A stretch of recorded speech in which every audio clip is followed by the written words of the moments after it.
Oke, decline curve analysis. Jadi kalian sudah pelajari decline curve analysis dengan basic-basic yang sudah kalian lihat dan sebagian besar sudah saya nilai.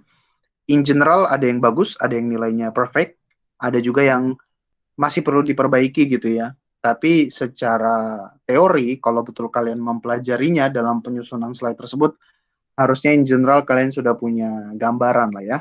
Dan nanti kita lihat beberapa teman yang akan present. Dah, tentu saja data aliran di dunia nyata itu tidak seindah yang kita lihat di textbook. Oke, pasti lebih kompleks. Gitu ya. Pasti lebih fluktuatif, naik turun, dan kira-kira seperti ini satu data. Oke, salah satu syarat dari decline curve analysis adalah jangan sampai kita narik decline itu ketika liquid rate-nya itu sebenarnya tidak stabil. Oke ya, jadi kita harus lihat dulu liquidnya stabil nggak. Kalau liquidnya stabil, baru kita lihat oilnya decline-nya seberapa. Gitu ya. Kalau liquidnya drop, misalnya liquid drop kenapa? Karena artificial lift-nya problem, ESP-nya problem. Misalnya ESP-nya kemasukan pasir atau ternyata formation damage. Gitu ya. Kalau formation damage atau ESP, kita nggak boleh pakai apa namanya?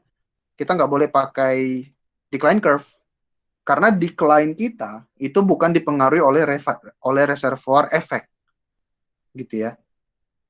Penyebab decline kalau formation damage atau kalau apa namanya, kalau ESP problem itu ya masalah sumuran, bukan masalah reservoir. Jadi kita harus pastikan dulu tidak ada gangguan dari segi operasional, tidak ada gangguan dari sumur, tidak ada formation damage, tidak ada gangguan dari gas lift atau dari ESP, sumurnya sehat, tapi oilnya decline, ya. Oilnya decline, seperti ini kita akan dapat. Ini saya lakukan dengan simulator OFM ya, Oil Field Management. Relatif gampang. Dari OFM ini dia sudah punya data produksi. Oke, ketika kita buka opsi decline curve analysis, dia ada dua opsi. Kamu mau dihitungkan otomatis oleh OFM atau kamu mau bikin decline-nya sendiri. Dalam hal ini gitu ya, dalam hal ini dia memberikan kita otomatis. Jadi dia langsung ngitung nih, oh ternyata decline-nya hyperbolic dengan tren seperti ini. Gitu ya, dengan tren seperti ini. Karena dia melihat trennya hyperbolic. Engineer lain bisa aja tidak sependapat dengan pendapatnya si OFM. Gitu ya, bisa aja. Kalau OFM kan dia berarti ini bukan bicara merek ya. Kalau ini masalah si software ini dia memprediksi decline-nya ya seperti ini forecast-nya. Masih panjang nih. 2030 sumurnya masih hidup. Tapi bisa aja orang punya ya jangan terlalu optimis lah gitu. Gimana kalau kita bikin yang seperti ini aja? Nah, decline-nya saya ngambil gini secara manual. Bisa. Jadi nanti garis ini di softwarenya nanti pasti kalau nanti kalian kerja akan dapat juga softwarenya, nggak harus OFM, bisa juga software lain. Ya bisa aja lah saya ngambil garis kayak gini forecast-nya. Bisa aja, tergantung jam terbang masing-masing, tergantung investigasi masing-masing. Ya yang pasti dia harus tahu kondisi sumurnya saat itu seperti apa. Gitu ya. Ini satu kasus. Ini supaya kalian dapat exposure dunia nyata ya di industri seperti apa. Dan ternyata tidak semua sumur tuh sehat loh. Tidak semua sumur selalu happy. Lihat ini. Sumur ini dibuka atau dibor langsung dikompresi di 2005 akhir, 2006, tapi lihat umurnya. Umurnya cuma setahun. Dan kita lihat drop laju alirnya ya. Ini kita ingat ya, ini skalanya skala logaritmik ya. Kalau kita decline curve analysis itu skala logaritmik. Tapi lihat, dari 100 barel oil per day, dalam setahun dia ngedrop langsung di bawah 10. Oke, dan ya udah berarti decline-nya ya kayak gini. Ditarik aja decline-nya seperti ini. Tapi jarang di bawah 10 barel oil per day daripada diproduksikan terus, lebih baik dimatikan. Makanya tidak ada lagi produksi setelah itu. Gitu ya. Nggak percuma kita bikin forecast, percuma kita bikin produksi decline-nya gitu ya, seperti ini. Toh udah di bawah 10 barel per day, bisa aja udah nggak ekonomis lagi. Itu kalau kasus seperti ini. Jadi ada banyak sekali kasus decline curve gitu. Jadi tidak bisa kita samaratakan. Nah, ada juga kasus kayak gini. Ketika sumurnya sehat nih, 2012 sampai 2016, kita bisa ngelihat suatu tren yang konsisten dengan seperti ini. Tapi tiba masanya dia ternyata laju alirnya stabil seperti ini. Gitu. Loh, kok ada perubahan tren ya? Yang awalnya dia decline seperti ini, tapi kok sekarang stabil. Nah, sekarang saya diminta mau forecast. Forecastnya gimana? Apakah ini akan terus? Artinya dia umurnya super panjang ya, karena ini cenderung konstan. Atau saya mau pakai kemiringan yang ini, saya pakai ke sini. Saya jadikan tren yang ini, saya gunakan untuk forecasting di sini. Itu kembali lagi ke masing-masing engineer. Pertama pasti akan ditanya, kenapa ada perubahan tren ya? Dari yang awalnya cukup tajam, terjal, menjadi konstan kayak gini gitu.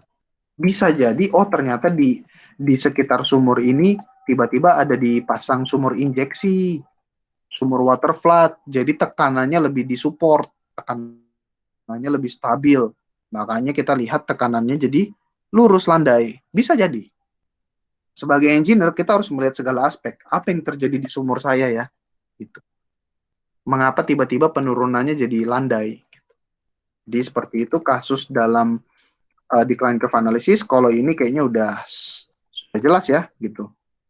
Liquid rate-nya stabil, saya mau ngambil forecasting di sini aja. Nah, simple.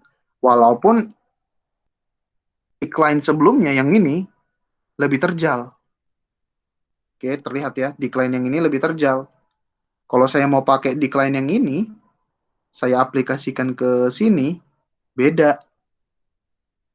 Kalau saya pakai decline yang ini, saya mati di tahun 2024. Tapi kalau saya pakai decline yang atas, yang lebih optimis, sumurnya mati baru di 2030. Dan itu jumlah oilnya sangat banyak bedanya antara forecasting yang atas dengan forecasting yang bawah gitu ya. Jadi harus kita lihat nih sebenarnya big picture reservoir itu seperti apa. Nah, ini juga lebih landai lagi kalau dia pakai hyperbolic nih, dia miring gitu ya. Karena ini otomatis nih. Ini si simulatornya sendiri nih yang melihat ada penurunan yang melandai seperti ini. Tapi bisa aja kita nggak mau terlalu pede lah, saya nggak mau lah terlalu pede. Saya ngambil lah di sini. Saya lihat nih ada tren penurunan kayak gini, kemudian saya pakai itu untuk decline curve. Jadi seperti ini. Jadi saya forecast sumurnya endingnya di 2026. Kalau pakai forecast yang melengkung, jauh nih sampai 2030 something, 2040 something. Itu kalau decline curve analysis. Hal ini sebenarnya bisa dilakukan juga dengan simulator. Oke, kita punya simulator, kita punya sumur, ya udah kita lakukan aja prediksi. Kita tekan run di simulasi kita kalau udah jadi semua ya, udah jadi semua nih. Udah matching, kita tekan run dan kita lihat sumur saya ini kalau diproduksikan laju alirnya berapa, penurunannya gimana. Sama nggak dengan decline curve analysis? That's the point gitu ya. Jadi saya punya dua metode nih, dan dua metode ini akan jadi semacam check and balance gitu ya. Jadi jangan cuma didominasi oleh simulasi aja, kita juga harus punya backup. Kalau decline curve analysis ngomongnya gimana? Gitu ya. Tentu saja simulasi itu jauh lebih sulit. Matchingnya aja bisa lama karena lebih kompleks. Tapi decline curve analysis jauh lebih cepat dan efisien gitu ya. Tapi decline curve analysis pun punya banyak limitasi dan punya banyak asumsi. basic-basic asumsi itu yang saya minta kalian pelajari. Nah,